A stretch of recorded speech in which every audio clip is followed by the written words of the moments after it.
Committee of the Whole is called to order for the benefit of the people of Guam. We will stay on recess. We just don't have sufficient for a quorum, but we will be entertaining Bill 153. We do have the panelists available from the Department of Correction, Department of Administration, the Department of Revenue and Taxation is on our way. Gita should be here, and we have the Office of Finance and Budget. So we'll stay at recess for a few more minutes. Hopefully, we'll have a colleague. I have all the colleagues here. Thank you.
Committee of the Whole is called to order. My colleagues, we have in our panel, we have the folks from Department of Correction, we have the Director of Department Administration, we have OAB's Director Steve Guerrero. We do have DRT, Ms. Daphne Simpsons en route, and so is Guido, folks. So what we're going to do before we begin, we're going to ask first the Department of Correction folks to please rise while we swear you in by the Sergeant Arms. And I remind the panel that were here earlier, Mr. Byrne and Mr. Guerrero, and I'll advise also Guido folks and DRT that you are still under oath. All right, so Sergeant Arms, if you can please swear them in. Please raise your right hand. Under penalty of perjury, you all affirm that any and all information that you provide today, whether it be verbally, electronically, and in writing, be the truth, the whole truth, or nothing but the truth, so help you God. Yes, Mr. Chair, they're all under oath. You may proceed. Thank you very much. Being that we will be discussing the Department of Correction Bill 153, which is an act to add a new Article 7 to Chapter 90, Title 9, Guam Code Annotated, relative to the finance, design, construction, and maintenance of the Government of Guam's Department of Correction, which the act shall be called the Department of Correction Modernization Act of 2021. I would have, before I maybe open it up for discussion, and then we'll go around for my colleagues, I'll have the director or any of his staff will be able to talk about the master plan that they got completed, and then you can tell us basically what you've got, because pretty much your project is pretty much shovel ready. So, Mr. Carbolito, if you can, Director, if you can just turn on the mic and you can start talking about your vision for the Department of Correction and how we can support you and get the vision to be reality. Thank you. Thank you, Mr. Chair. So we are here in full support, of course, of Bill 15336, the Corrections Modernization Act. We believe that the bill will address many of our numerous decades-long challenges. The Department of Corrections was originally built for a little more than 200 prisoners. So through the years, we've tried to address an ever-growing prisoner population with Band-Aid solutions. In recent years, we have reached a population of 700 inmates or more. In the next few years, we will gradually see an increased prison population, so we must act in this present time to address the inevitable increase that's going to happen. This new facility will help us in maximizing our security manpower and substantially reduce overtime. It will help us to be in compliance with the Prison Rape Elimination Act to ensure that safety of all inmates and detainees are adhered to. Additionally, it would help us to maintain federally mandated standards to keep our prisoners and officers safe and avoid a consent decree.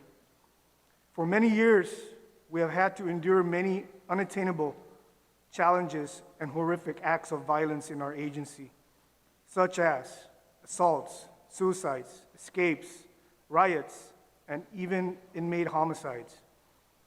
We continue to find contraband in our facilities, and we are on constant alert to address this situation.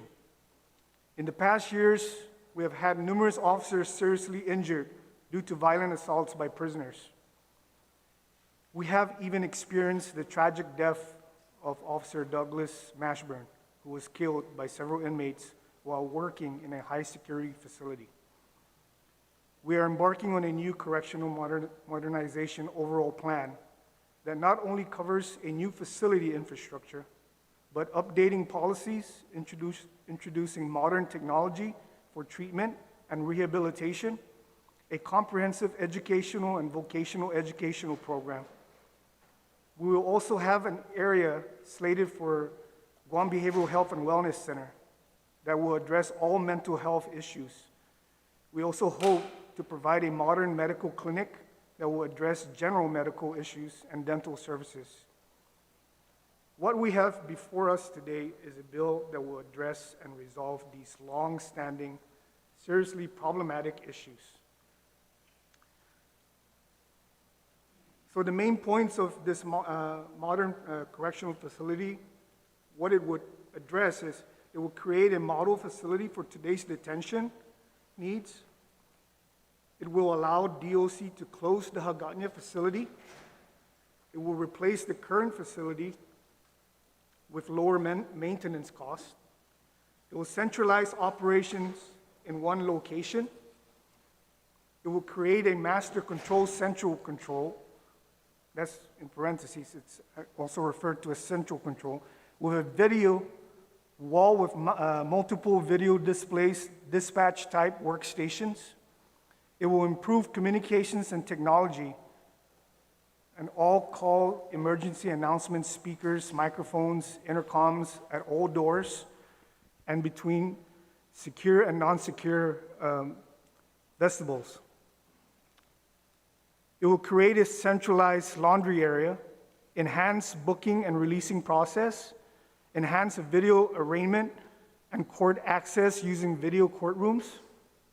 It will enhance mental health and medical and dental care for prisoners. Video visitation teleconferencing systems and video surveillance systems. Require a percentage of all beds within the facility to comply with ADA standards. It will enhance safety and security for staff and prisoners. It will provide programming space for inmate programming to reduce recidivism and enhance reintegration back into the community.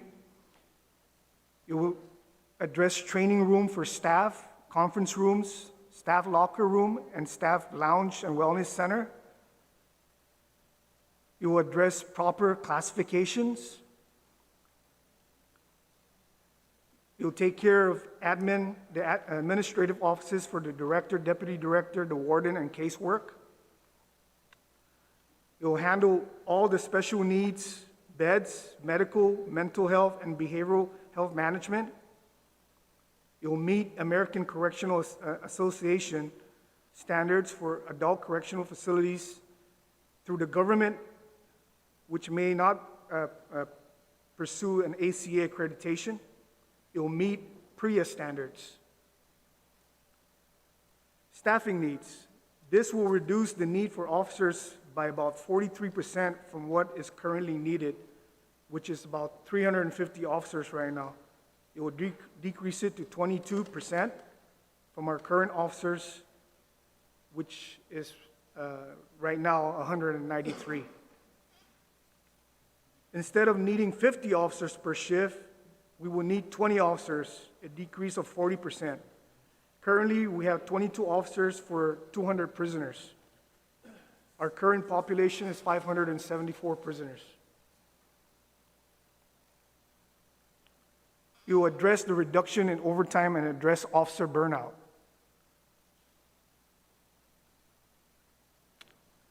So the bed space that on phase one that this will provide would be 480 beds right off the bat. The cost would be $109 million. This includes the land preparation. Phase two, you'll add another 320 beds. And you'll take care of the minimum security and RSAT, which will now be a total in phase two of 840 beds, an additional cost of $51 million. Phase three will up the bed space to 980 beds, an additional $18,100,000. Phase four, another additional 160 beds. The total beds by phase four will be 1,140 beds. The cost, an additional $19,900,000. The total cost by the end of phase four would be $198 million, excluding the A&E cost. That's all I have. We're open to your questions now, along with my staff. All right, that's your presentation, correct? Okay. I'd like to also recognize that we have joined us is Daphne Shimzu from the Department of Revenue and Taxation. Ms. Shimzu, I just remind you that you're still under oath. All right. Thank you. Now we'll begin the going around for questions to the panel. I'll begin with, I think the folks that asked from the previous committee of the whole we did is that we start changing the direction. So we'll begin with Senator Paris, and then we'll work our way back, and then we'll come up to the front. Senator Paris, do you have any questions for the panel, ma'am? Yes, I do. Thank you very much, Mr. Chair, and thank you to all that have come here today. So if you can explain, why the different phases, why can't it be more like a single development project? I think if it's prolonged into these phases, it might add more to the costs. So if you can explain why it's broken up that way. Okay, thank you, Senator. Again, we realize that funding may be an issue to build. I mean, we would like to build all 4 phases, one after each other, back to back. That would bring us up to about 1,000 beds. However, we realize their funding may become an issue. So we've decided to break it down in phases that might be more manageable. So if we can get phase 1 and 2, and then when 2 is done, we'll have room to move all the prisoners into the new building.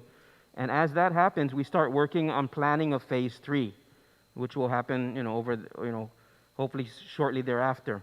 But whatever this body thinks is the best approach, but again, we realize that, I don't need 1,000 beds today. 800 would do for several years, and then after that, we could start working on the next phases. Okay, thank you for that response. Can you also talk about the land? Where is this going to be? Have you already identified the property?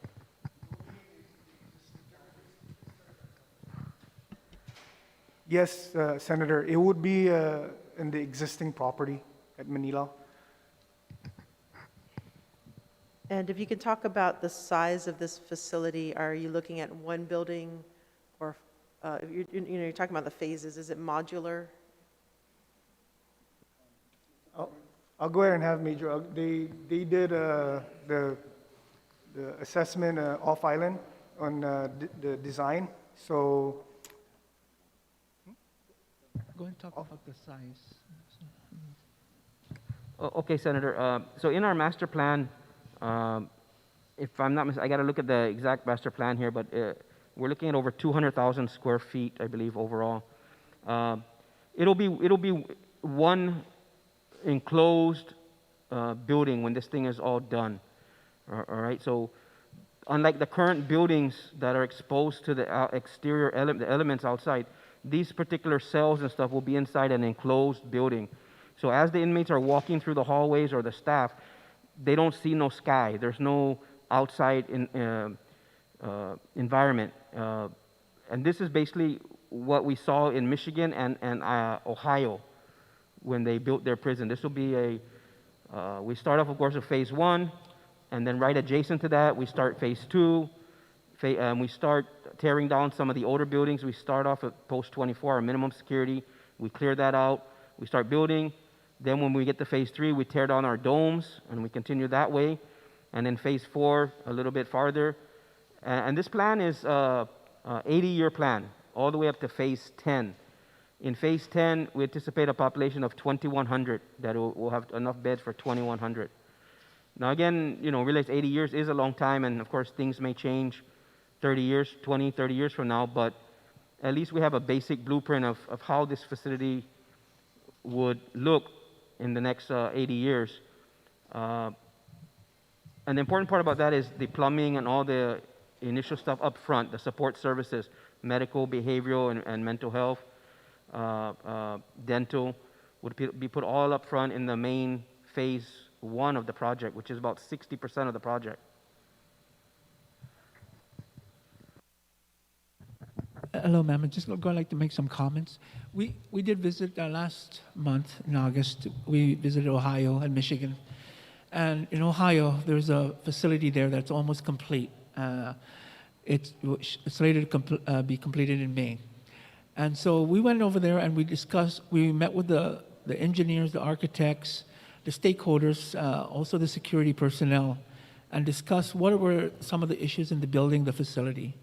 And from that, that meeting, we looked at what was could be applied to our facility, and we garnered a lot of great information to help enhance our facility. One of the things, of course, as Major Uggan said, is that it's in a phase because it's going to be dependent on our needs, of course, on the population increase, the inmate population increase. And hopefully we don't have to go into phase 4 or what have you. If things work out right, if we do the right thing, we have the treatment, the rehabilitation, a holistic approach to all of our inmates and detainees, they won't be returning. So hopefully, there's going to be a positive effect where the recidivism rate will be lowered, where we're not getting people coming in.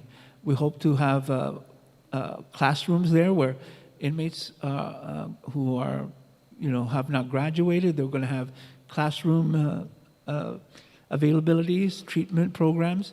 And one of the things I want to mention about this plan that is really, it has never really been done before throughout the history. I've been working at DOC for over 24 years. This is my 36 years in law enforcement. We've never really had a comprehensive plan. We've had some people come out from the mainland to give us a layout of a facility, but it pretty much was the same of what we have right now.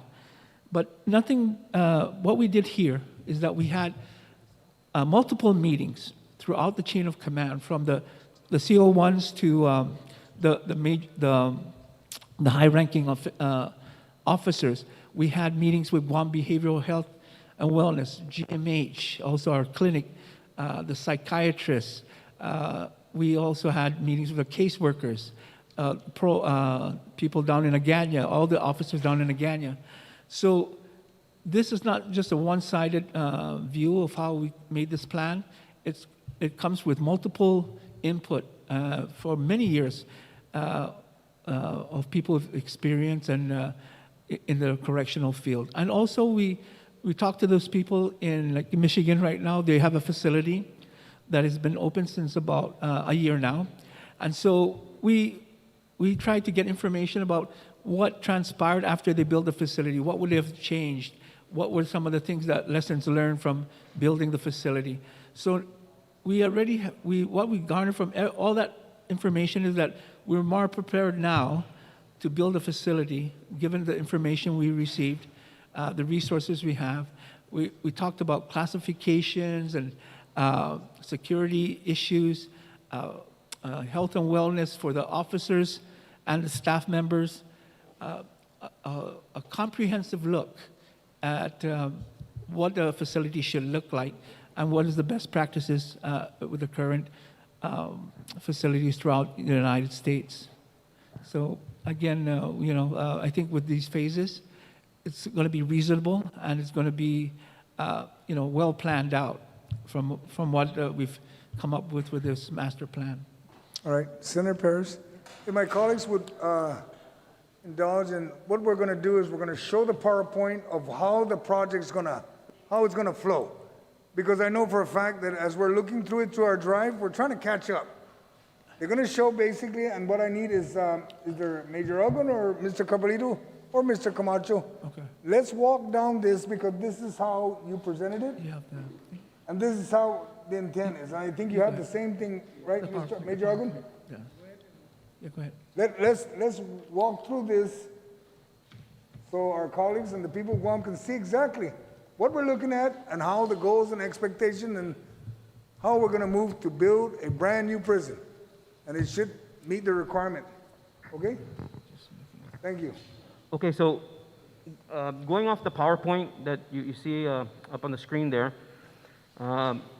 again, some of the goals that the director mentioned earlier is to replace the existing prison and add a new state-of-the-art jail, but basically an entire new facility. We are going to stay within our own footprint.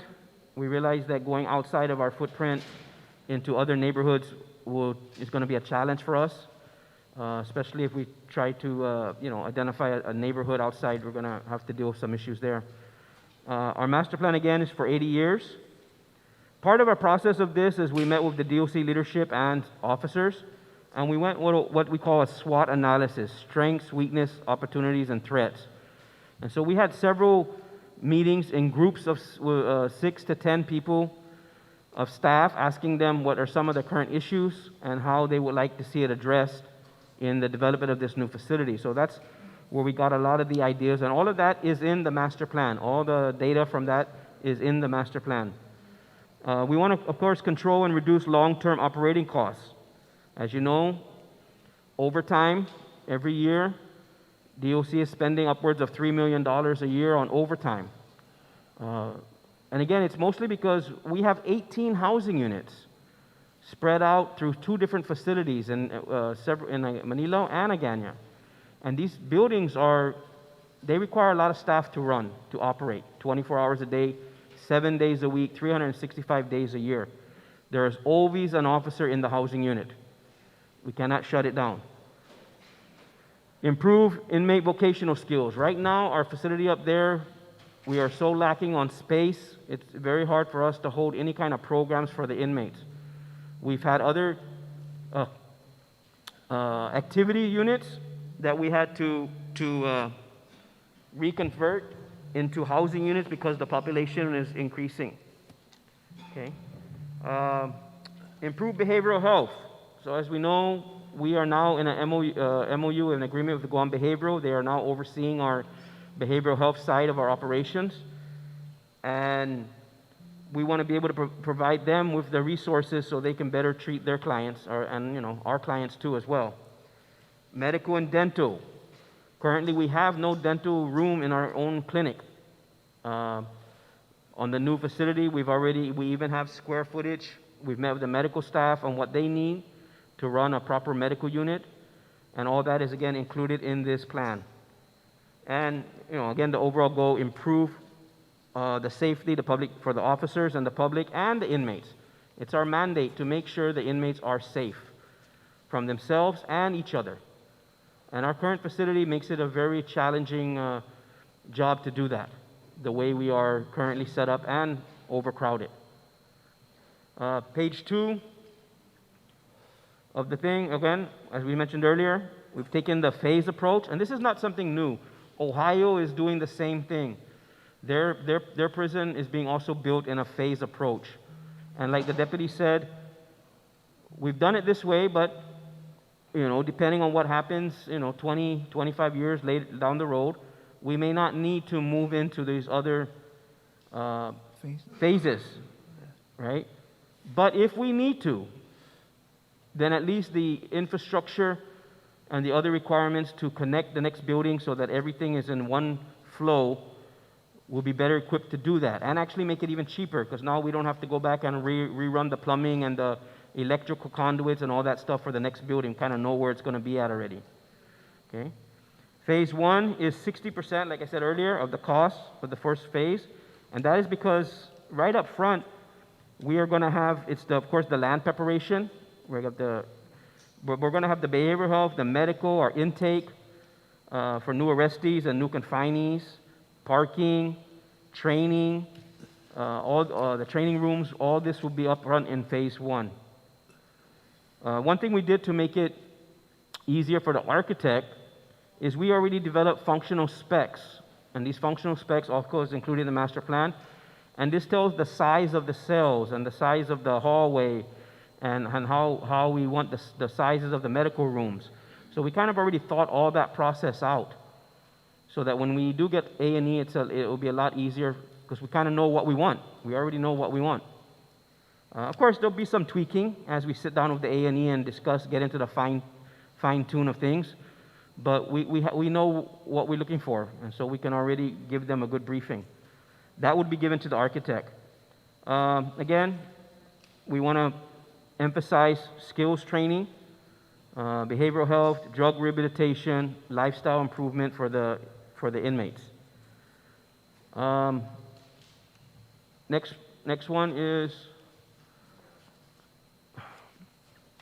so this one basically just shows you all our current housing units and the population at the time when we were doing these numbers. You can see from post 2 all the way down to post 25, 25 alpha, 29, and 29 alpha. The federal detention is 100 people, Guam detention's 30. As you can see on the side, the notes, there's 2 of the units here that was actually recommended to be condemned. We are currently using post 5 and 18 as housing units, but it's recommended that they be basically torn down. Okay, and one of our approach, of course, is to remove post 5 and turn that into a parking area, remove 24. When we get to phase 2, we will end up tearing down those domes, those canvas-like material domes that are up there, and then again start moving our facility in a more consistent manner on how we design it. Next one. Basically, the next slide is just a Google Earth overlay of our current facility, and as you can see, how much space in between each unit, right? I mean, look at all the different housing and how much land is being basically unused in between each of these housing units. Now, what we are going to do is we are planning on starting, if you look at the map there, towards the bottom, I think, Bottom right. right, it says 24. The housing unit, that's post 24. That is our minimum in housing unit. Currently has a population of about 40.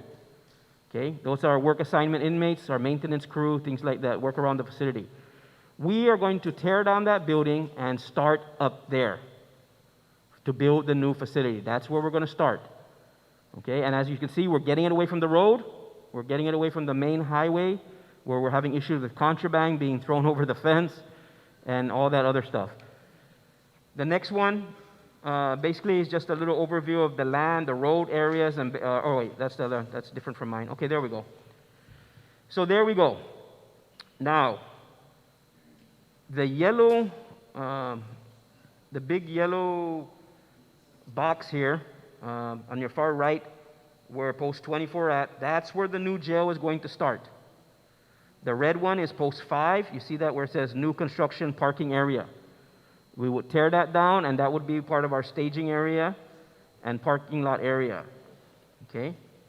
But that other yellow rectangle there, that is actually where this project is really going to start. Now, we talked about here where it says, you see on the PowerPoint, it says purchase, convert. We've decided not to do that. There's a house right in the backside. There's a public easement that way. And we were thinking at first, you know, what if we were to try to, you know, take that land and put a secure buffer zone around the facility? But after reconsideration and realizing that, you know, we don't want to spend 2 years fighting with the neighbors over land. And we have enough land in our own footprint to just move our project a little forward and still have room for that family to travel back there without really bothering them. Okay, so that any mention in the PowerPoint about purchase, disregard, because we've decided not to move that way. We are pretty much going to, and in our master plan, I guess it points that out. Now, this is where we get down into it. The next page, DOC Master Plan Phase 1. Now, I know it's hard to tell on this one because it's blue, the way it's laid out, but this is an enclosed building. Okay, it's enclosed. And we start off with the jail intake on the first floor, and then they have the behavioral health on the second floor. You see that little bump that goes out a little bit over the line there? That's actually our sally port. So that's where the GPD officers or the police officers, when they're coming to our facility, they're going to drive in to a gate that's going to go up, come down, and it'll be big enough to hold a bus or several vans. And that's the sally port. That's what we call sally port. That's where the drop-off and the intake process would start. As you can see, their jail there on one side, and in the black in the middle, that's actually the hallway. That's really just the hallway because, again, it's all enclosed. So you have the 2 jails there. You have the medical, the behavioral, the food area, the galley. Then you have the medium prison at the bottom. Right? So this is where we get the 480 beds for phase 1. Okay? Then as we move forward, right, we go to the next one. The next one, basically, that is just the size, the cells. That's a 2-story. Okay, the left is on the left one. I'm looking at the left. That's the cells. On the second one will be bunk beds, second floor. right? Because again, we don't need everything to be a cell, but that's basically a design of what the cells will look like. And the way this is going to work is these cells, on the side there you said utility access. So the way this is going to be is all the electrical and all the outlet will be outside of the cell. There'll be a hallway where you can go in there, and inmates will not have access to it. A lot easier maintenance, and no access for the public. It'll be saying the outer wall will be an outside wall to go around the whole building. And theoretically, you wouldn't even need to put a perimeter fence. The jail like this, like in Michigan, it's right downtown. I mean, it's in the middle of their downtown. You wouldn't even know it was a jail because of the way it's designed. Even in Ohio, you wouldn't know because there's no fences around it. You don't need it because the way the thing is built. Imagine the Ganya detention having a wall, a building built around the housing unit, right? Where no contraband can get in, and a lot more secure. The next slide, phase 2. Again, this is where we start moving and we add another building, a medium prison extension, right next to the other one. And we start tearing down the domes, right? And then at the same time, at the end, we build the buildings for the minimum housing and the RSAP program.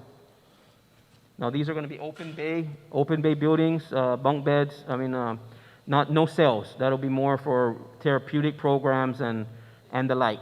That's for our minimum security. When we go to the next page, you'll see phase 3.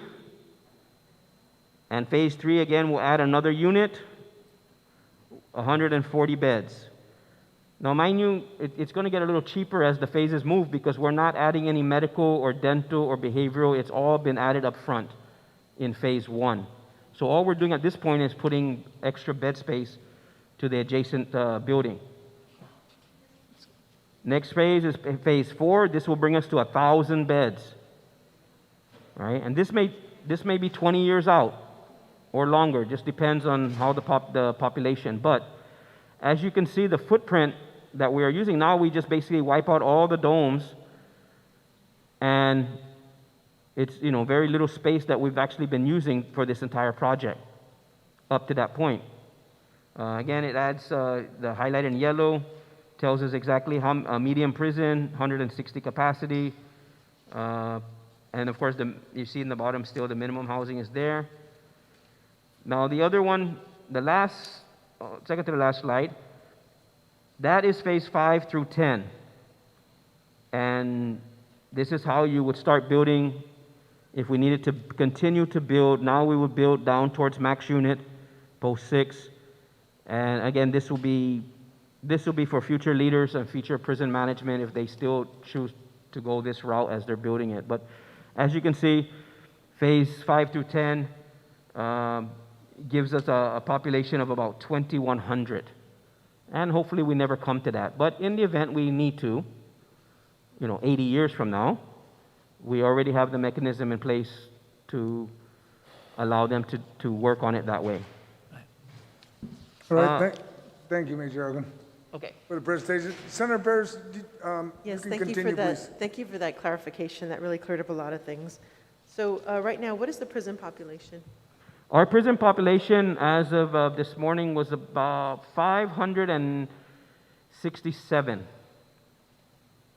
It has been slowly climbing again, Senator. Prior to COVID, we were around 700, getting up to about 700. And then as COVID came, it went down. Since things are starting to get a little bit back to normal, as far as we seem to see an increase of people coming in. And now that the court is getting back in full swing, we anticipate that we would start seeing more population, at least as people start going through the criminal justice process. We may see a few more people coming in to serve their sentence as they get adjudicated through the court system. So it's slowly been rising. Okay, so that would mean we would have to build up to phase 2 to accommodate the current need. Okay.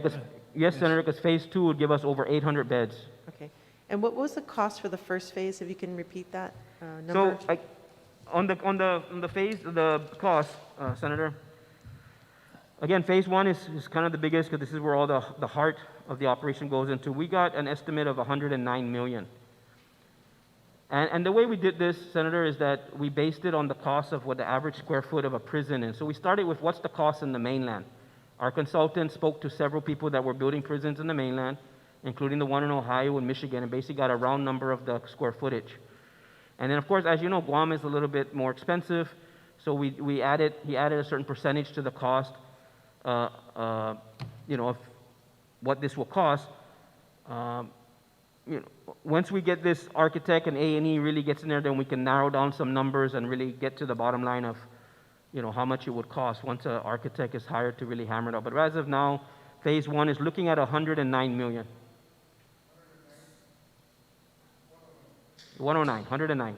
Okay, so that 109 number is based on a factor, so you basically got what the average is in the states, and then you multiplied by a factor to get 109 million, is that correct? Yeah, a certain percentage, yes. Okay. Based on the construction costs here in Guam, because, we spoke to, for example, they're building the new Guam Behavioral Health. We asked, what are you paying for your square footage in your project? And so we got a number from them, and we kind of, knowing that it's a prison, it's a little bit more higher on a prison because of the type of material and cell doors and the requirement that needs to go into this building. But basically, yes, that's how we came to that rough estimate of, a general cost of what it's going to cost us. Thank you. Can I ask what that factor was? I don't have it on me, Senator, but I will get it and find. I can't recall it offhand. I'm not sure if it's in the master plan, but I'll have to double check. All right, appreciate that, Major Again. So just a question for Daphne. So EITC, what is the amount that we're receiving? I'm sorry, what is the amount that we are getting reimbursed historically on average? With regards to EITC, we have not been reimbursed for EITC, right? So it's unfunded. But Okay, correct, yeah. moving forward, because of the ARP Act, the ARP Act authorizes the funding of those of the EITC for Guam. And historically, we've paid a little bit over 50 million, perhaps, maybe around 51 million. Again, it just that's an average, perhaps, over the last maybe from 2017 to 2020 or 2021. Okay, thank you for that. You're welcome. Question for Gita. So we just were speaking about the hospital bill. Moving forward, how would you combine the effort, or how would you go about handling both projects? So we would treat this as a separate financing, even though the funding source is the same. And I think if the bill follows through with the 5 million pledge of reimbursement, that alone would be 5 million, estimate 5% per year for 30 years. That would yield us about 77 million.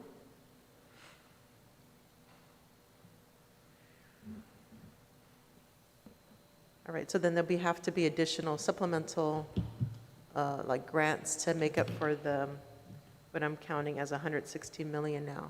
Yes. For both phases. For phase one, yeah. Do you have an idea of where the grants would be to help fill the gap? We have not spoken about grants for DOC, but I expect it would fall within the same line of Guam being a regional center, impact to compact impact, possibly funding from DOI, also possibly, I don't know if Department of Defense could support us. And then, of course, we would go to their original source of funding or any financing opportunities or grant opportunities with the Department of Justice. Okay, thank you for that. Maybe a question to Major Uggan. So I noticed it's a very modular design. Is this a typical design that you're seeing nationwide? Or are there alternate designs that are the model? Right now, like what they used in Ohio and Michigan basically was it was a lot cheaper. They used these prefab steel cells. They were actually prefabbed from the manufacturer. They're shipped in. Then the cells are put together and they come with their beds and the sink and all the plumbing and electrical already built into it. And that seems to be the preferred method. It lowers on cost than just putting cement and doing it the old-fashioned way. And then, of course, once they put all this together, then they build the exterior wall of it, so it ends up looking like a regular government office building instead of more of a prison, right? And so, based on what Ohio did in Michigan, we're pretty confident that that's a system that could work here, right, for us. And again, it's a cheaper, based on what they were telling us and their experience with it, than just building the simple brick. And these cells, again, come with everything already equipped, and you just kind of put them together, and it's a lot faster to build. So that 109 million takes that into account? Yes, Senator. Okay, thank you. Maybe a question for Director Byrne. So in looking at the timing of things, so if we if money's borrowed and the debt service, so we can probably talk about when is that due, and how would that be a factor in when this project is started?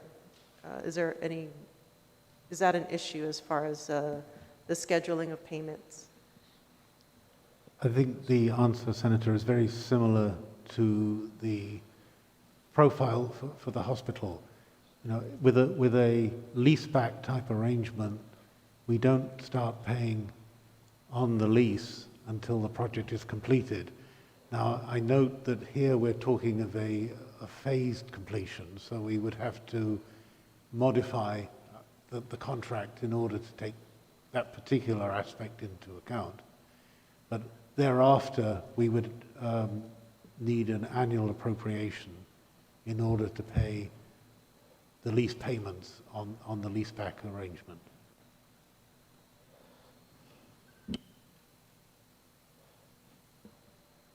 Okay, thank you for that. A question back to Gita. So what would be the debt service for this, in this case? If we're borrowing, I guess 577 million is, what is the annual, well, I guess we're paying 5 million. That is correct. The bill authorizes a $5 million annual payment. Okay, so thank you for the response. Thank you for the time, Mr. Chair. Thank you, Senator Bears. Senator Amanda Sheldon, do you have any questions for the panel? Thank you very much, Mr. Chair. I don't have any questions at this time. I really appreciate the presentation that was just given, and I'll follow along with the discussion for now. Thank you. Thank you. Senator Adda, do you have any questions for the panel? Thank you, Mr. Chair. Yes. For DOC, are we looking at financing the entire 4 phases, or are we going to work in a phase group to where we want to get the financing for phase 1 and 2 first, yes, and then complete that? And then what is your plan and thoughts on moving towards the financing part of the project?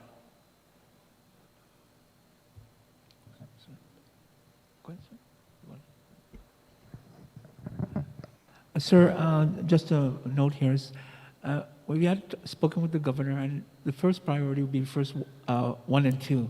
And then from there, we can determine the overall cost. It's kind of difficult to figure it out until we have a hard number, how much we can afford at this point.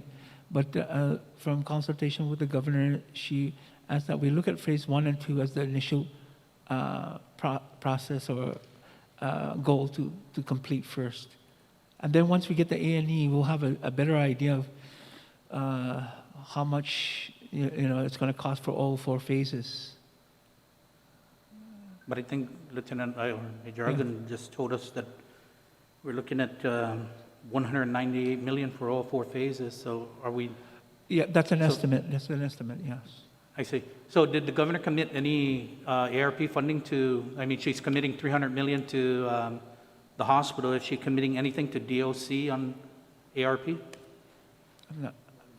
Not at this point. I don't.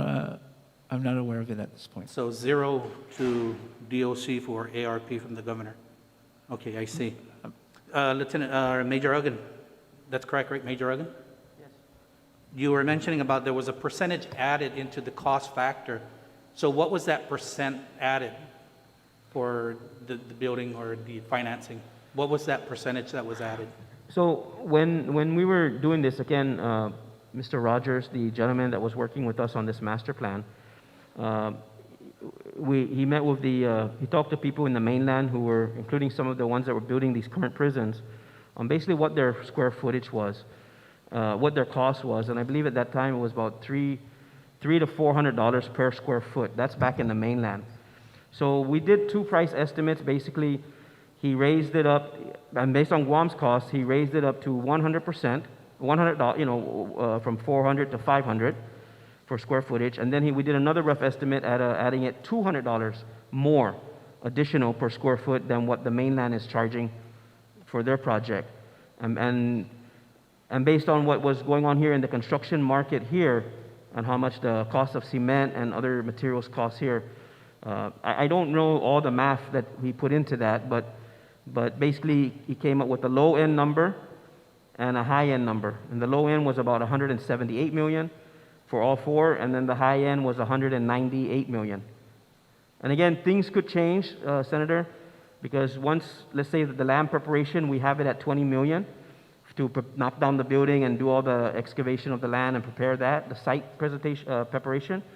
But once we get an architect and we sit down with them, that price may drop, as far as how much it takes to do that. And some of these prices may go up and down. But, as far as the actual fine, I would have to reach out to him tomorrow morning. Tomorrow, because it's about 2 o'clock in Georgia right now, his area. But I could reach out to him and let the speaker know what that was, or the senator, how he came to that calculation. On the 20 million for site prep that you just mentioned, did that include the infrastructure for utilities, water, power, sewer? Yes, it did, Senator. It did? So, Yes. and also the increase in transmission lines coming in, or? Yes, and moving dirt around, moving earth around to level the place out, because as you know, there's a ravine in that area. So it came to about $20 million for to get that land prep. Okay, and then you also said that everything in the diagrams for purchase and convert or purchase and is out of the plans now. That's right. Yes, towards the end of the project, Senator, when again we were thinking about the land and wanted a security buffer zone, but towards the end of the project, we sat down and we really looked at it and says, do we have to? Is there a way we can move the project forward a little bit? We do have enough land there, and so that easement that's right behind the facility can remain intact, and we wouldn't need to take any land that's around that area. We didn't want to spend another 2 years Yes, fighting sir. someone for the land. Essentially, sir, we moved the facility about 30 feet to the left. So if you're looking at that thing, so it allows more room for the easement. Okay, Right. thank you, sir. Mr. Chairman, that's the only questions I have right now. Thank you, sir. Thank you, Thank you. gentlemen. Senator Brown, did you have any questions you want to pose in the panel at this time? I just wanted to query, I know you presented a lot of information also during the public hearing with regards to the advantages, obviously, that the community would benefit from. I mean, as you know, most people are not empathetic about the thought of prioritizing funding the prison, primarily because, we feel that that's not on the top of the list. But I think we recognize the need to build a new facility, more importantly, for the safety of the community. But I want to know what will be done differently with regards to the maintenance of the facility, because we're very good at building things. We do a terrible job maintaining them, and when we do include the maintenance into the contract for the facilities, it just brings the costs astronomically much higher. So how would you address it? I mean, we understand from command control and safety and all those other things that, a newly designed facility intended for the purposes of a prison will provide to our community, certainly the safety and welfare of our guards and the prisoners themselves as well, or the inmates, I guess, as we appropriately refer to them these days. But how are you looking at addressing the maintenance of the facility? So, Senator, yes, we talked about the maintenance, and it's just like what we did with our locking device, because this is the gentleman that helped us out with our locking device when we did the 6, 7, and 17, right? And so Obviously, a brand-new building up front is going to need a lot less maintenance than it will over time. So obviously, maintenance costs at that time will probably be a lot less. But we are planning on, as we move forward, to ensure that the vendor, and this will be worked out in the contract and other things as we move forward with the project, but to ensure that the vendor, for a certain amount of time, there's some maintenance included in building the facility.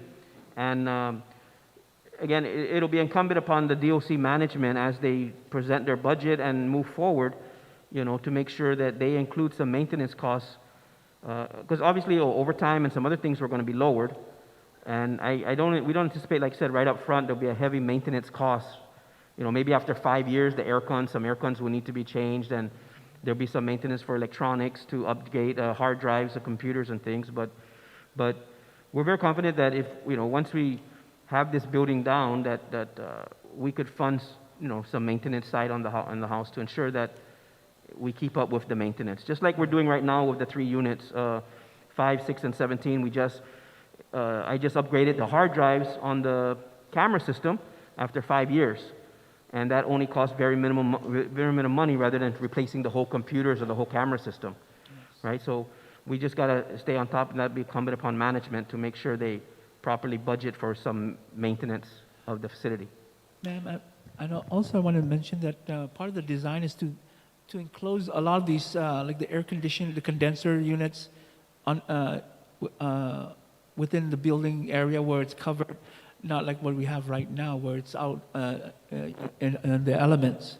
The other thing they were mentioning as part of our plan was that we're going to have like the outer machines covered with a certain kind of chemical that will help eliminate rust and or prevent rust.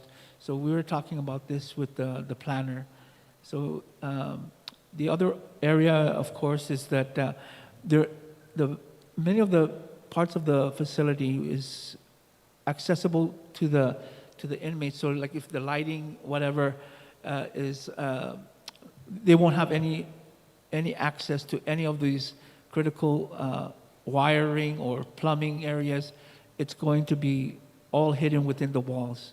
So we won't have these inmates who are, less than good behavior coming in there and damaging lights, fixtures, plumbing stuff, that we typically have problems with running the prison. Well, that's good to know. I mean, I don't have any major objections to the construction. I think it's been discussed for many years, and having spent some time out there, not as a visitor, of course. Yes, right. Haven't been indicted and convicted and put away yet. But obviously, I mean, just from an operational standpoint, it's very difficult to maintain security in all these different buildings that you have, and certainly the age of the facility. So I totally understand the need for it. But definitely, because you're going to be far more dependent on your security system, your electronic system, the locking of the doors, your cameras, and certainly you had mentioned earlier, reduce the amount of staff that you need, but more the reason you're going to really have to stay on top of that for the overall operations of the facility. But I appreciate your response, and that's the only question or comments I have at this round, Mr. Chair. Thank you. Okay. Thank you, Senator Brown. Senator Duenas, do you have any questions for the panel? Mr. Chairman, I don't have any questions. I want to congratulate you on a really excellent presentation. This is very comprehensive. I've gone through it, I think I'm about 2/3 of the way through, but excellent work. And I got to agree with, really with Deputy Camacho as well in terms of the phases and even Major Uggan, and I know all of your staff up there. We pray that maybe only we have to get up to phase 3, and with this modern facility and all the things that you're planning for, will reduce recidivism and other issues going forward. And retiring speaker, I agree. I mean, it's tough to get excited about building a prison, but it's even tougher to think about continuing to go on like we've been going on. Major Uggan, I agree with you.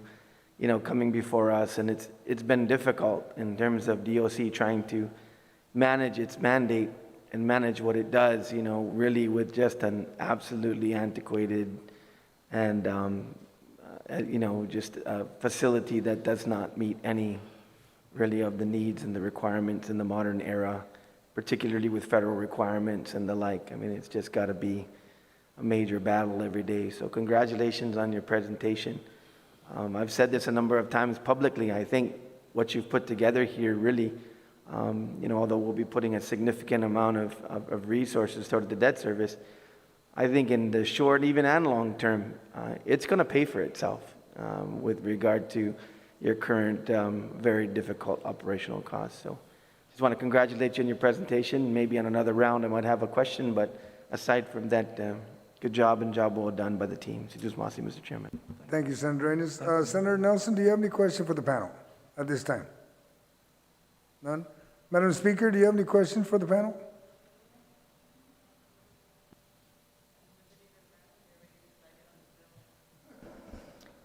Thank you, Mr. Chair. Yes, I'd like to first commend Department of Corrections on their master plan completion. Congratulations. I understand it was just signed on September 30th, but I know that you've been working very hard on this. It's really a great contrast and good example of being ready to take advantage of funding as it becomes available to us. And I know probably when you started, you didn't anticipate where the funds would come from to finish it, but so I'm glad that you did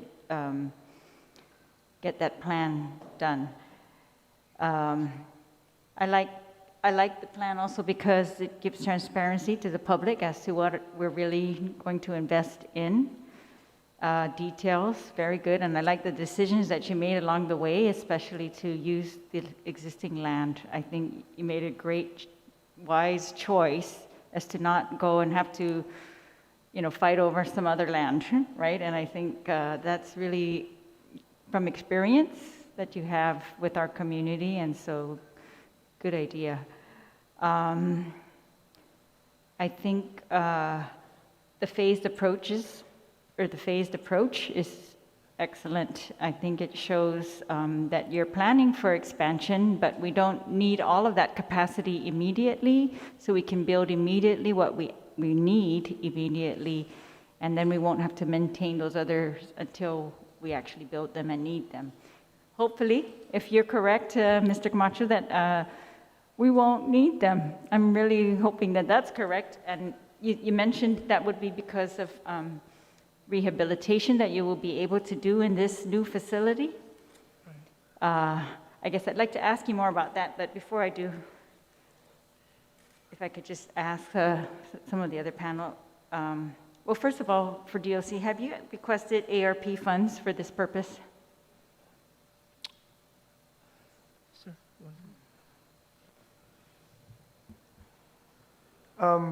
We have not, Madam Speaker, we have not. Have not?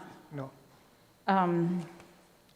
Mr. Byrne, have you requested from the Treasury whether ARP funds could be used for this purpose? No, Madam Speaker, that wasn't the subject of the conversation we had with them. And I think based upon their criteria, in this particular case, it might be difficult for them to agree to any such request, but we haven't made it. What was the last part? But we haven't made such a request. Oh, all right. Well, they're expanding, they're reorganizing and expanding their prison because of crowding, and I think that was the threat during COVID, right? But are you able to make that request? That's the obvious source of funding. That's an imaginative way of looking at it, and we would certainly take a look at it. And if you're asking, can we do so and make that request in the future, we'll certainly take a look.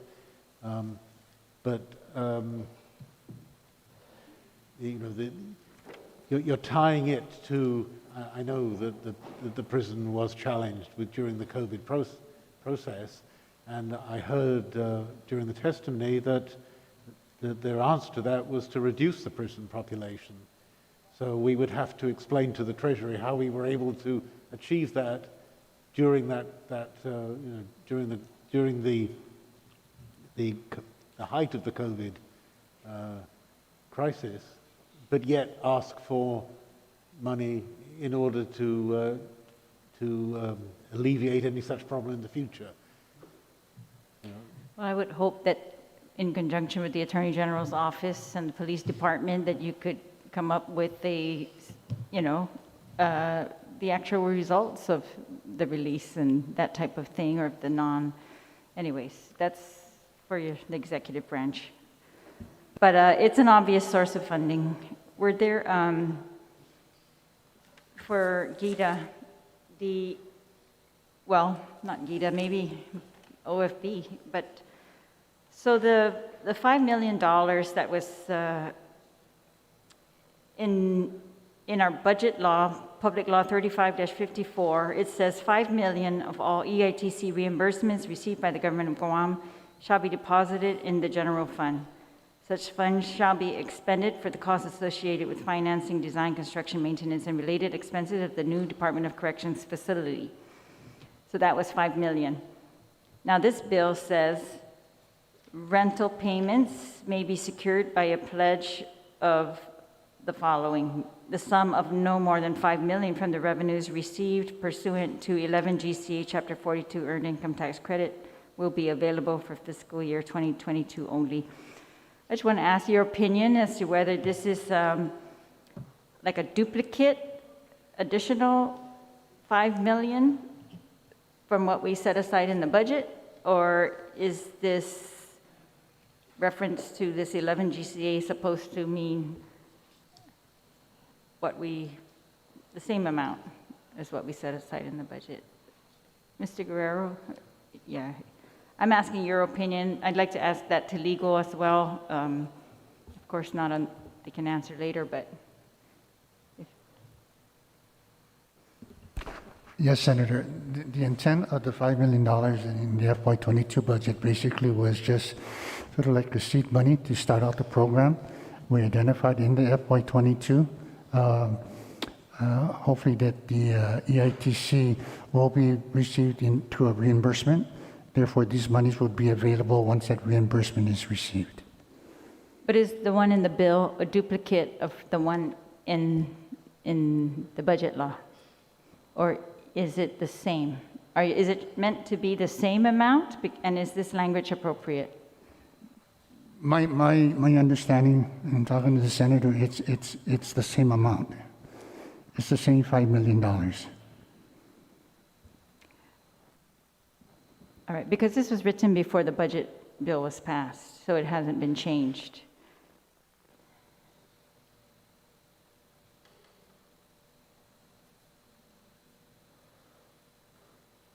So you think it's still appropriate, this language? And it doesn't duplicate? It's not giving an additional 5 million compared to what we gave for FY22 in the budget? Again, Senator, it was my understanding it's the same amount. It's not to add on another $5 million on top of the original, what was reflected in the FY22 budget. Okay. All right. And I guess I wanted to ask DOC, can you just describe more of this rehabilitation, how that will be different in this new facility? Well, first of all, ma'am, as Major Ogden said, there's very limited room to have these multiple treatment programs. Of course, COVID makes it even more difficult, right? So we don't have that availability. The other part is that we're going to use virtual technology to help with this, having certain rooms where they can use, and the inmates will be coming in there and be taught remotely. And so we already even have ideas of every single unit, every single post will have a classroom. This is part of the plan. So, and we learned this when we went to Ohio, and we saw that every single unit had the capabilities there. So again, we don't have that capability right now. So I'll give you an example, let's say the MAX unit, where we have, the inmates who are on high security. There really isn't a room or capabilities right now to have treatment programs for them in a secured area, such as like a classroom, where they can, and when we move them, they have to be handcuffed. They have to have 4-point leg irons. So it's very difficult to move them from one place to the other. So with this program, we're going to have these things available. Now that we have Guam Behavioral Health, which we just recently had an MOA with them, that's going to be, again, another resource that we have not had in the past. So, again, having these resources, the manpower to provide these services. And, of course, we've been working with, like, the Guam Trades Academy and also GCC regarding, classroom availabilities and teaching software and all these other things that we've been talking about. So we're going to use technology to the best of their ability. Yeah. All right, and you're seeking funding for a lease back, is that correct? Yes, right. So when that RFP is ready and then the construction proceeds, that's when we're going to be paying on that lease back? Is that what you anticipate? That's right, yes. And Gita has told us that would take it about, well, how long do you expect construction to be for phase 1 and 2? As we went this again, first the architect could probably take about a year, I guess, to get the architect going, give or take 18 months. And then the construction, we could be looking at anywhere between a year to 2 years to get phase 1 done. Again, it just depends on, the materials on Guam and other issues with the construction side. But Ohio, like I said, they're building theirs and they're going into the 18-month phase, and they'll be done by next year, May, to fully operational theirs. And they're building for 3,000.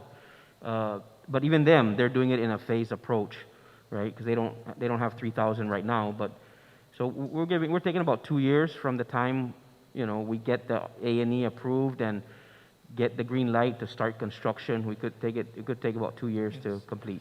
Especially since many of it's going to be prefabrications for the construction itself. Do you intend to get the same contractor for the A&E as the construction, or separate? Thank you, Speaker. Your time is up, so you can conclude with your questioning. We'll come back to you in another round. If they could answer. Yes, please finish. Thank you. Of course, we would like to have somebody with experience and all that, but that would have to come up with DPW. We'll have to figure out the scope of work and how it's, it just depends on what is the requirement for who go out for the bid, right? And we would like somebody who's done it at multiple facilities, and that would be one of the requirements. Thank you. Thank you very much. Senator Chidegui. Thank you, Madam Chair, and good evening to everyone. Thank you so much for being here.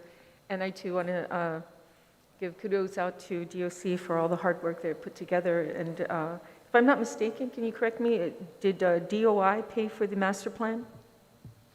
So DOC in 2016 received a $250,000 Department of Interior grant. And, we had some issues with the RFP, but we took several rounds, we got it out. This project is actually less than $250,000, right? And so it was DOI money that was spent to put this plan together. Thank you, Major. And since I have you as well, I'm trying to do the numbers here because I'm looking at the master plan that was provided, particularly on page 73, if I'm not mistaken. And it says total phase 1 and 4 is 1,140 beds, yet when you present it to us, you're only showing 1,100. So which is it? Because it's a different number. You're showing here,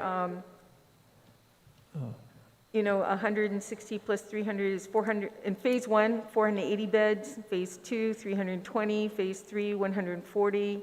That's 940 beds. And then phase 4, 160 beds, which is total 1,100. But yet I'm looking on page. Okay, I got that. So What it was, if you look down in the back, we didn't actually put not the cells, but the beds. If you look in the way bottom where it says new minimum in housing unit / RSAT. Now these are going to be an open an open bay concept, so we're looking at about 40 people in there. And again, when we do the architect, maybe we could add an extra couple beds or something, depending on the space and how we work out the space. But it doesn't show there, but it would actually include the 40 beds for the new minimum in housing / RSAT building. You don't see any numbers next to that, but that would actually be the 40 beds that make it up to the 1140. Okay. Thank you for that explanation. I was kind of confused on that between the two. Sorry about that. It was mentioned earlier that it's going to take about 60% of the total amount, which is about $198 million. 60% is actually $118,800,000. But Major, again, you were saying you're anticipating 109. I mean, that's it's about $9 million more, almost $10 million more difference. So is it 60%? Are you going on a percentage, or are you going on your estimate of 109?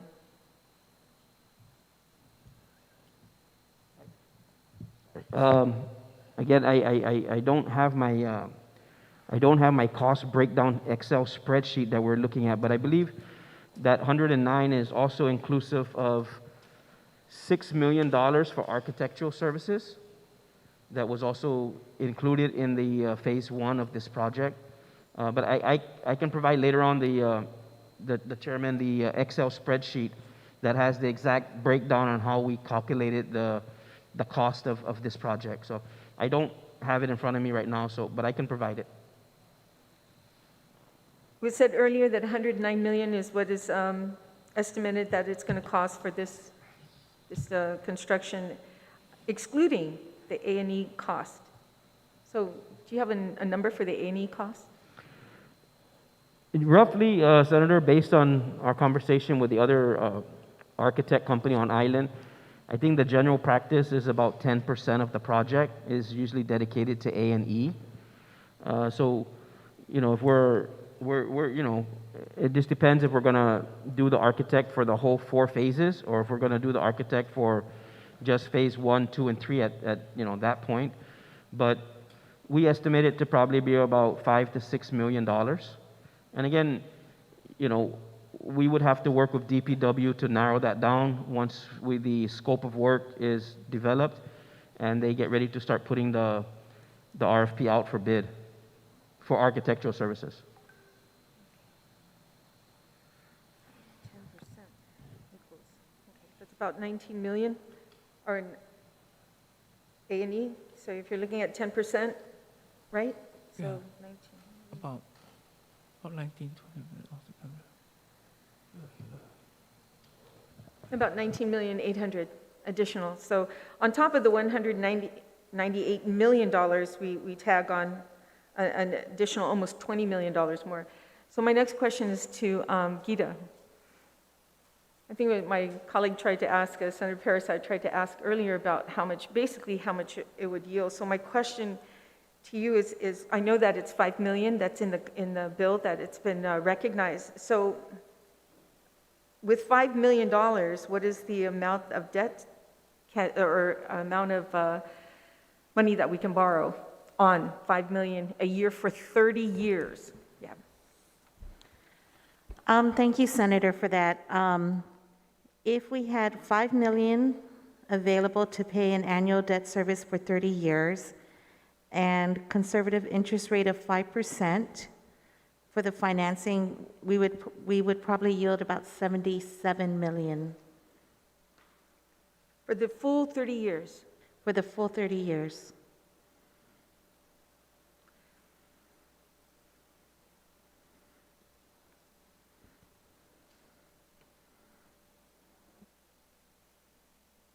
With the 5%, so, and this project actually is going to cost us close to 200 with the A&E plus the 198, with the 10% there, you're looking at over $200,000, right? Gita, can you do this, since you're the money person? The cost is 198 million. 188 million, Plus correct? 10% for the A&E cost is 10% of the 198, it's estimated. Mm-hmm. Add that up. Yeah. Okay, so what is the total amount this project's going to cost? Hold on.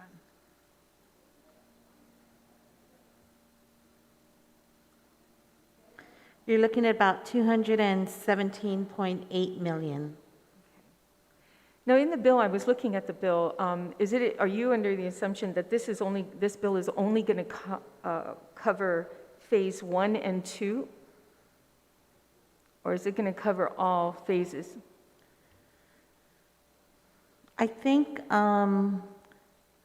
this bill is going to offer what I hope to be just the first financing authorization to get us started. And then working with Department of Corrections on available grant funding, as well as with the Office of the Governor. And hopefully we can at least get through phase 1 and 2. And then as we move forward, find opportunities for phase 3 and 4. So you do think it's just for 1 and 2, or you think it's for the full amount, for all 4? So I think it's written for all 4. I think the financing or our target will be to finance at least phase 1 and 2. So phase 1 is going to cost us $118,800,000 based on the 60% of the cost of $198 million, not including the A and C. How much funding do we need annually to pay off a debt of $118,800,000?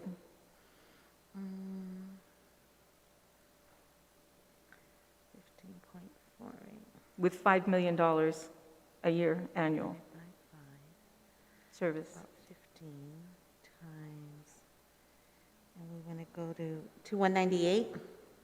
Yes.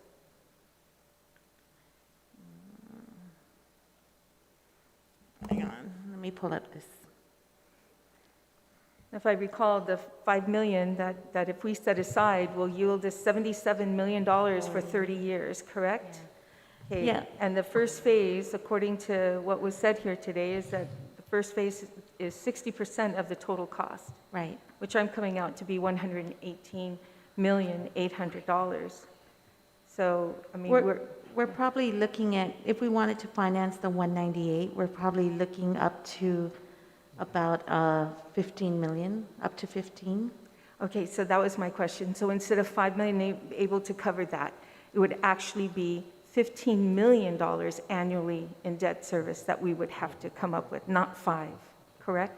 Right. Okay. If we wanted to finance the 198, correct. How about to finance the 118.80 for phase 1?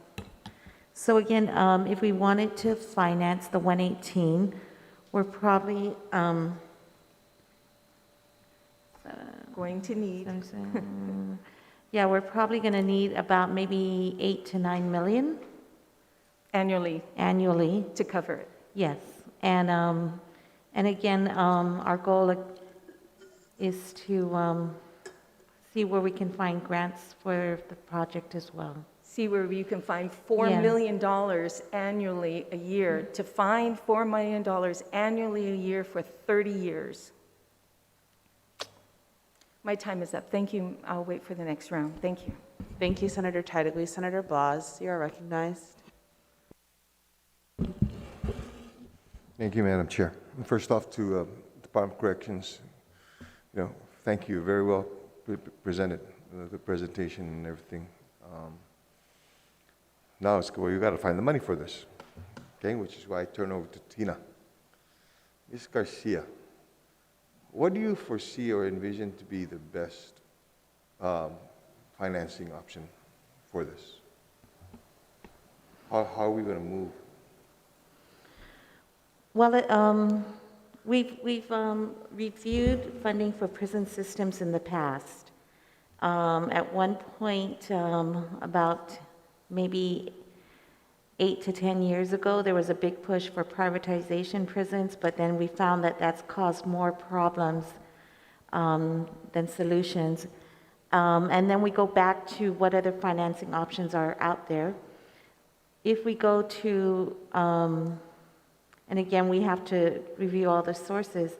Of course, federal financing probably would offer us the lowest interest rates, but we don't know how much financing will be available for a correctional facility. We have to do that research. If we wanted to bond finance, we have the debt ceiling consideration that we spoke of earlier, because this would be a general obligation bond that would hit our debt ceiling. And so, like many municipalities, they've turned to leaseback financing to achieve their CIP goals. With the leaseback, it doesn't hit the debt ceiling, but we're still able to prove that we can finance the project accordingly. So that's where we've been working with the Senator's office on a leaseback financing for this, at least a portion. And again, it's recognized in the market, and you know, there is a bit of a discount, because when you're doing a lease financing, the priority payment is not like a bond where you, the government's full faith and credit is there. Lease financing is annually appropriated. And so what makes this project a feasible project is bondholders look at the importance of the project to the community, which is why schools have a lot of support for leaseback financing, healthcare facilities. These are correctional facilities, and again, these are key services that must be offered. So the risk of not paying that lease payment annually is, you know, it's a low risk, considered low risk for our investors.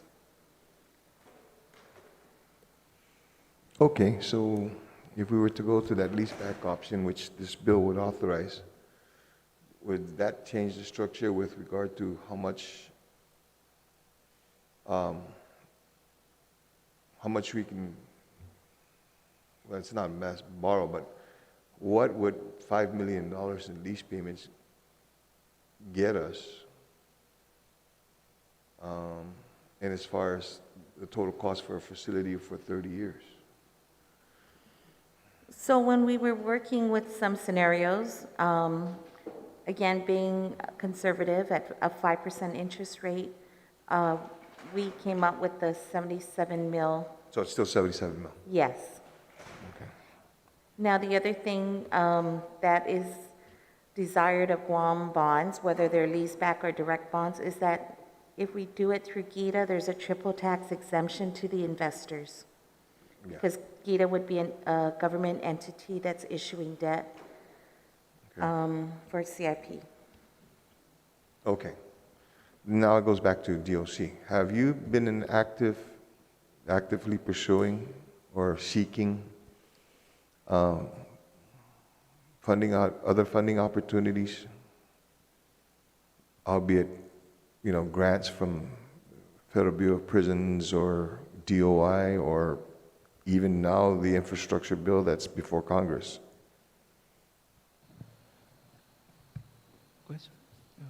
Well, sir, we did speak with the governor regarding those avenues, and when she said she was going to speak with DOI, Bureau of Prisons, we gave her the list of entities that could possibly help cover the financing of the prison. So we talked about Bureau of Prison, even Department of Interior, and I forget, Department of Justice, to speak with them. That's how we went through the governor's office. Okay, so 77 million here, it'd probably take you about 117 million for phase 1, phase 2? right? That's what we were Something looking like at, that, right? yes. So 117 minus 77 is 40. 40 million subtracted from $563 million that's sitting in the bank. That's negligible, isn't it? Thank you very much. Thank you, Madam Chair. All right. Thank you, Senator Blas. Senator Terlahi, do you have any questions for the panel? Thank you very much, Madam Chair. You know, Bill 15336 is nothing more than a financing bill. And I don't want to put out numbers in the amounts, but you know, this particular bill mentioned 60 million. The director of DOC come out with 109 million, 51 million, 18 million, 19 million, which total over 98 million.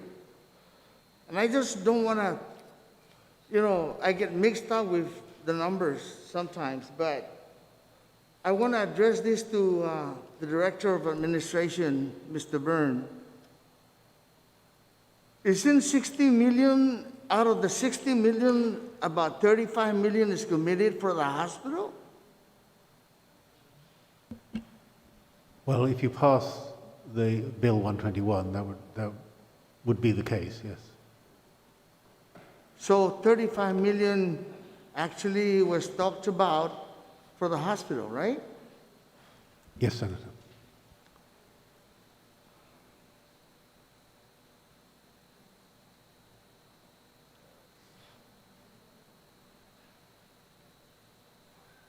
And then we talked about 5 million to be allocated for the payment of a leaseback agreement.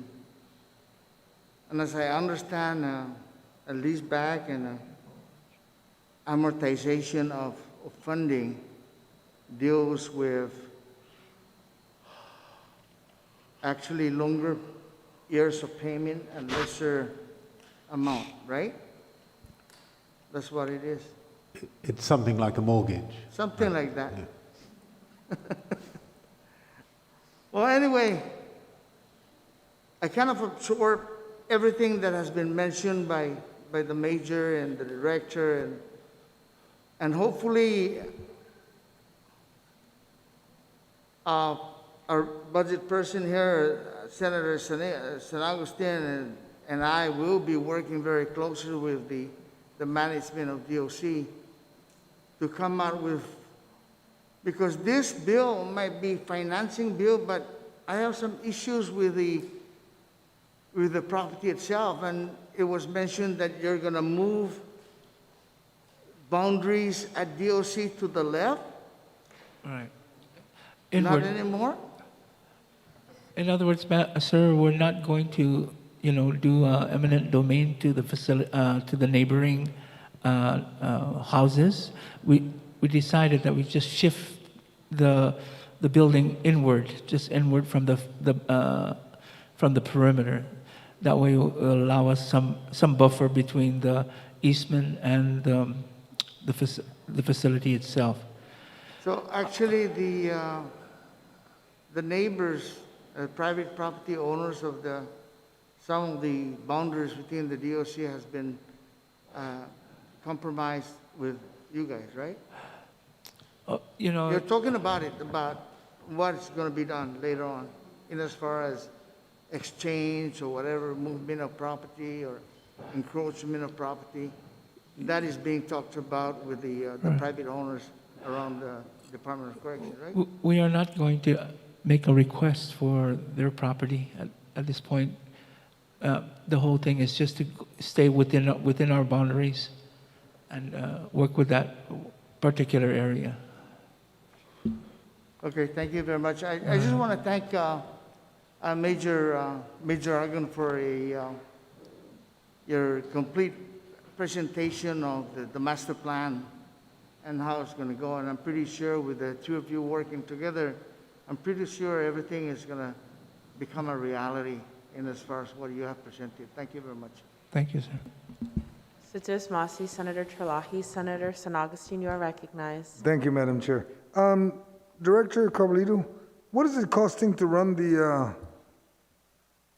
the so-called prison house here in Agana? That's mainly house federal inmates or federal detainees? What is it costing us, or what is it costing the federal government? For Agana precinct, in other words, Agana jailhouse. I don't have the breakdown for that, Senator St. Augustine, but I can get that. The reason why I'm leading to this is because if you close that, then they're moving to the new building, and whatever it's costing is where we should be adjusting the cost of the 118 or whatever amount, and that should bring it down. And that's where the federal prison and whoever is out there and the federal government can assist. I can visualize that. And I like, as my colleague brought up about, maybe we need to reach out to the administration. Says, even though you didn't ask yet, and I know she's listening to this and her staff are listening, is that got to get DOC. That's really what it's basically going to come down. 118, bring it down. Bring it down by let's sharing a little bit of the pie, because DOC needs to get fixed. That's the bottom line. We need to fix this. This is an ongoing, and I've spoken to Major Uggan about this. This has been going on for years. As a matter of fact, it's the same prison when I was in the police department. That's over 40. I'm not going to ask Peter, because we were together in the police department. We're back in the 70s. I remember this, because I responded there when a couple of inmates died. So it's overdue. And I'm a strong believer, and that's why I authored the bill, and I have other colleagues here that would like to be also co-sponsor. So I'm looking forward to, as we progress, we're going to find a solution. I'm almost sure of that. That if we can get this bill passed, I honestly believe the administration is going to come in. I honestly believe the federal government is going to come in and says, we're going to help you. We're talking about $40 million to take care of this. You might just get lucky and get the 40 as an assistant in some kind. Like Agana, when you close them down, you're moving up. Well, this is what we're charging you. We're going to charge you $5 million a year. Boom, boom, boom, 40 million is gone. Quicker. I don't know what it costs, but there's a cost factor. There's a bunch of other stuff. Also, the compact of free associations. Everybody that's in there, there's a cost. If you're not from Guam, you got to pay. You got to pay to stay. Okay, and I have nothing else, Madam Chair. And thank you very much. Thank you, Senator St. Augustine. Senator Rangel? No questions, Senator Rangel. Senator St. Augustine? Senator Atta? Thank you, Madam Chair. I'd like to make a motion that we recess till 9:30 Monday morning, and then we can continue with the panel. Thank you very much. The Committee of the Whole will recess until 9:30 on Monday morning. Have a good weekend. Stay safe, colleagues.